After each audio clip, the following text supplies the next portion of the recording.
4 టీనా? Tea చాలా బాగుంది మామ. ఇక్కడ సూపర్ ఉంది. సూపర్ ఉందిరా. నా సిగరెట్ ఉందా? ఉంది. అలా వద్దులే, పెట్టుకో. ఉందో లేదో అడిగిన అంతే. ఏం నాయర్రా మీరు? బాలాజీ బిస్కెట్ తింటావా? తింటాను రా బామ్మర్ది. వద్దులే, తింటావులే అని అడిగినా అంతే. 3 బిస్కెట్ తిన్నా చాలులే.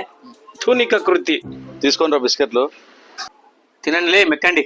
రే మారరా మీరు. ఇప్పుడు కుల్చోకులు వేసుకుంటా. కొంచెం డిగ్నిటీ మెయింటైన్ చేయండి రా. నువ్వరా డిగ్రీ గురించి మాట్లాడి అట్లా శబ్దం చేస్తున్నావు?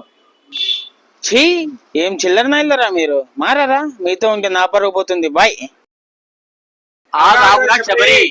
ఏయ్, ఎవరో చిల్లర పడేసుకున్నారు. ఎవర్రా చిల్లర నా కొడుకు? ఇప్పుడు కింద పడింది ఏరుకుంటున్నావు. మమ్మల్ని అంటావు మళ్ళా? టీ బిల్ లేకుండా పోతాను రా. మీ బిల్లింగ్ కట్టేదండి స్వామి. మీ గ్యాంగ్ లో కూడా ఇలాంటి వాళ్ళు ఉంటే